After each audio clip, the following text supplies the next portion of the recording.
In a prior video, I talked about the TW theory, and as espoused by another YouTuber, and that YouTuber is linked in my prior video. And one of the movies that was mentioned in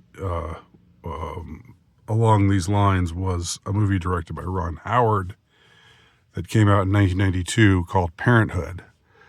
Now, this movie does have a couple of moments like that,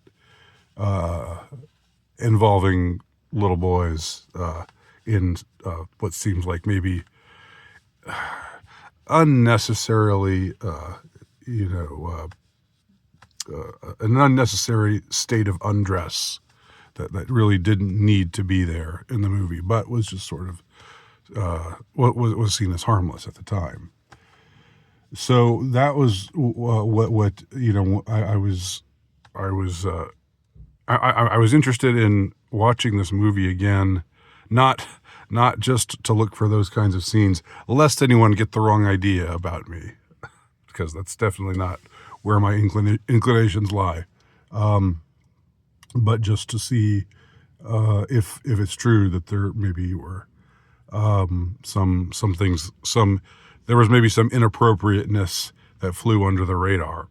And there was, but what struck me more about Parenthood, I said 1992.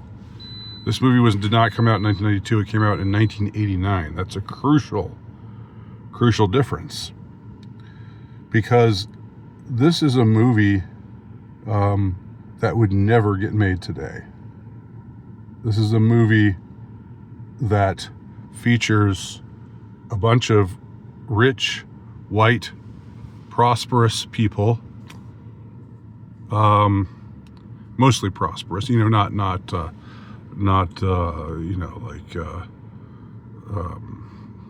wealthy per se, but comfortably middle class, set in, I guess, what could be broadly called, quote unquote, middle America. Although I don't really know where it was filmed. It might have been filmed in California, but the vibes that are given off are, this is a town somewhere in America where things are generally wholesome, and kids play little league baseball, and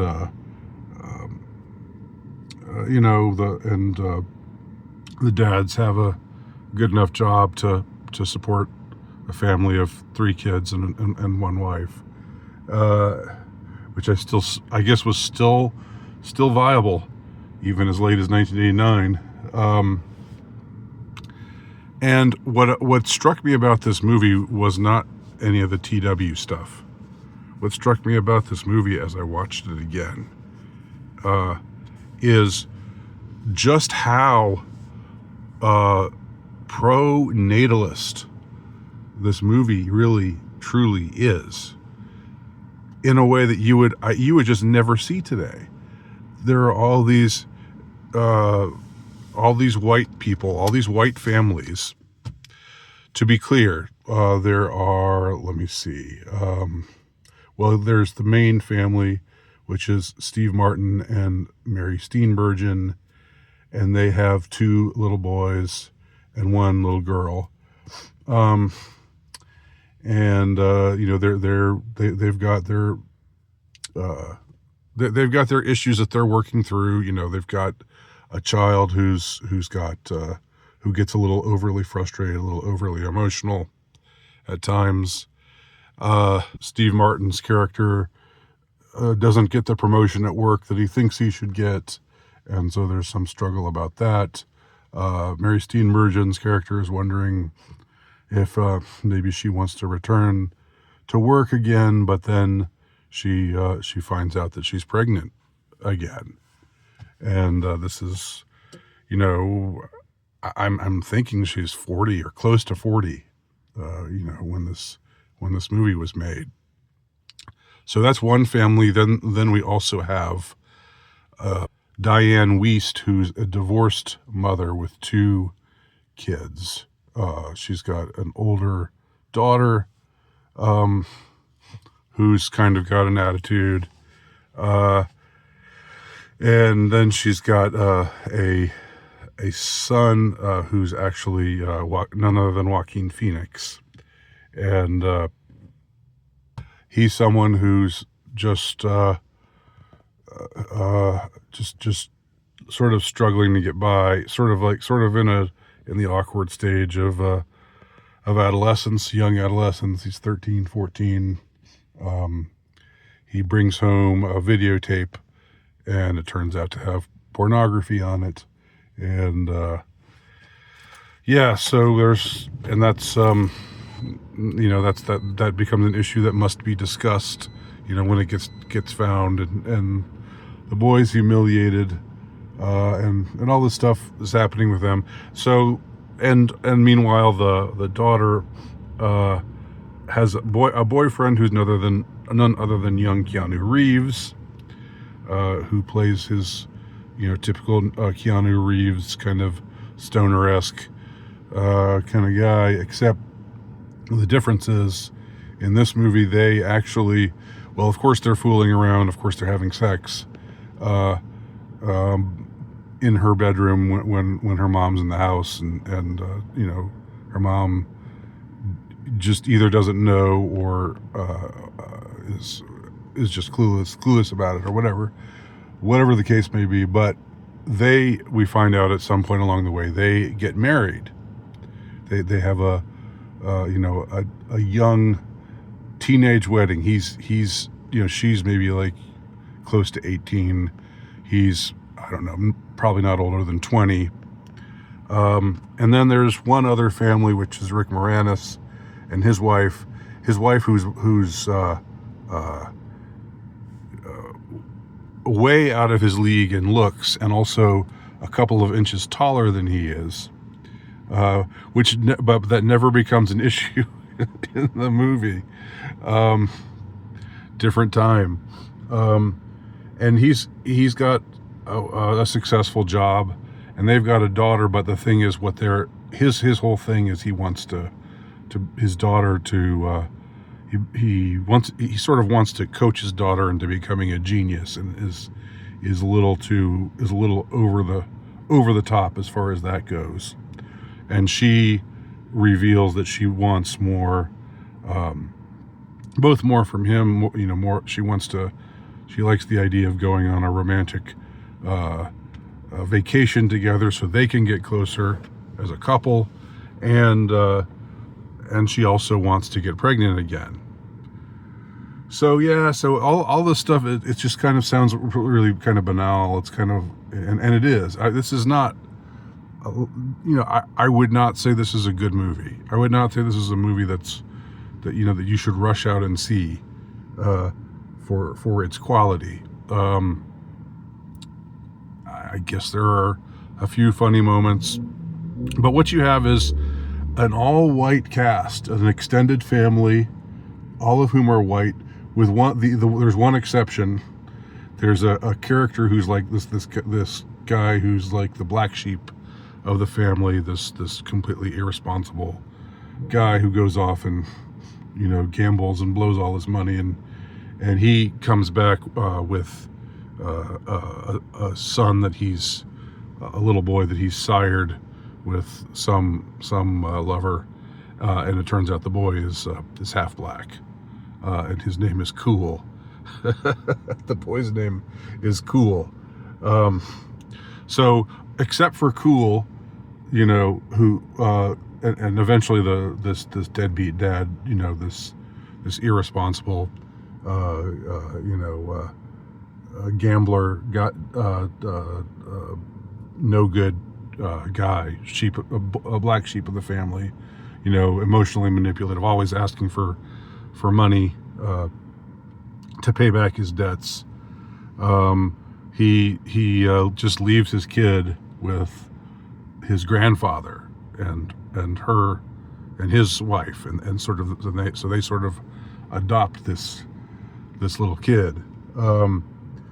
But other than except for Cool, except for the miscegenated Cool, totally white families, and I guess Keanu Reeves has a little bit of exotic ancestry, but he's white passing. Let's face it. But what's most remarkable about this movie is the way that it ends, and the way that it ends is with Steve Martin's character becoming convinced. He's sort of neurotic and worried about his son, who's been diagnosed as maybe having emotional issues because he just gets too nervous. He gets too frustrated. He gets too uptight. This kid is just like in third grade or something. He'll be fine. He'll grow out of it in all likelihood. But Steve Martin's character is just this. He's not Jewish, but he's very kvetchy, and worried about everything, and like doesn't know what to think about his wife announcing that she's pregnant again. Now they're gonna have a fourth child. What the heck is that all about? But the movie ends with everybody being happy because everybody has a baby. Everybody has a white baby. Everybody in this white family has a white baby in the end. Steve Martin and Mary Steenburgen have a baby, have their fourth child together. Rick Moranis and his out of his league slightly taller wife, they end up having a baby.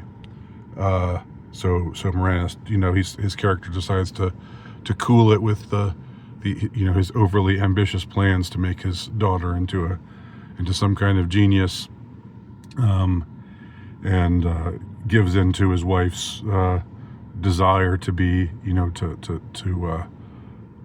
to have another kid and to be a mom again.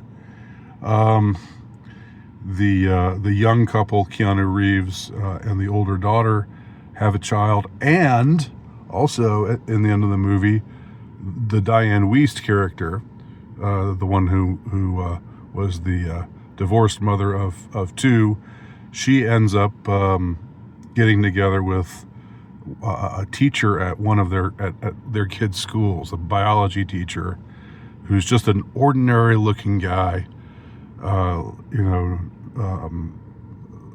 sort of a little paunchy, has a mustache, but he's a nice guy. Teacher's salary, nothing glamorous about him at all, but he's a nice guy. He's stable. He treats her well. And the surprise, and that's so the quadruple surprise is she's pregnant too. So the movie ends with 4 white babies being born. This movie ends up being a celebration of white fecundity, even though it wouldn't put it in those terms. It wouldn't put it so baldly as that. But boy, oh boy, would that ever not, with that movie, I can't overemphasize the degree to which that movie would not be made today, or if it were made, the kind of modifications that they would require. Somebody would have to be gay. Some race would have to be conspicuously biracial, or some couple would have to be conspicuously biracial. And there would have to be more pieties about how we're fighting racism and sexism and homophobia and like it would have to, there would have to be some injection of wokeism, even if it wasn't, even if they didn't go whole hog with it. There would have to be something there for representation, as they call it. But in 1989, that was not the case. In 1989, just before, this movie was made in 80, I guess Probably was made in 88, maybe even in 87. You never know. Movies sometimes take a while between the filming process and when they are released. And if you know anything about my 1990 thesis, my thesis is that everything changed.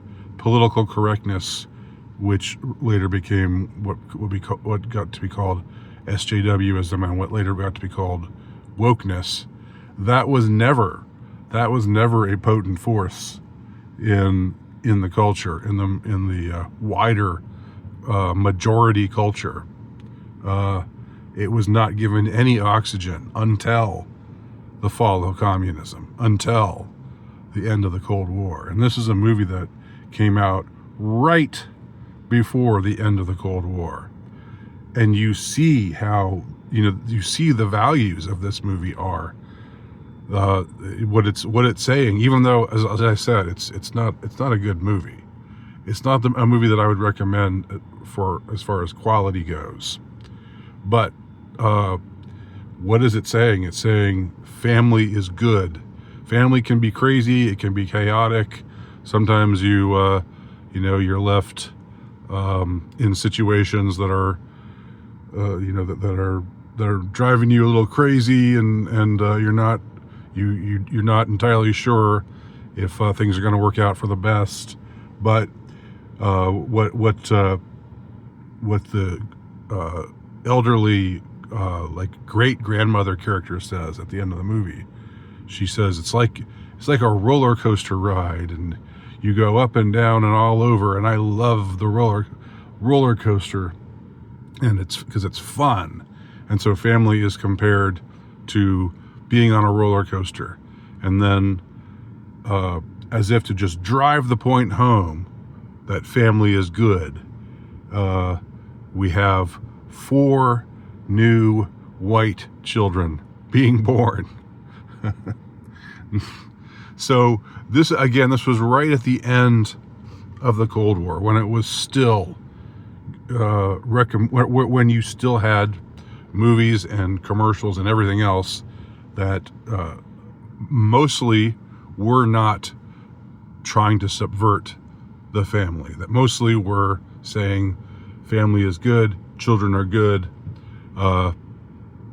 it's good to be, it's okay to be white, it's okay to be married to someone who's white if you're white, it's okay to have white children. It was only after the end of the Cold War that they really started in with all of the anti-white, anti-male stuff. So Parenthood is an interesting relic of a bygone time. And again, I'm not recommending it, but it might be worth seeing just to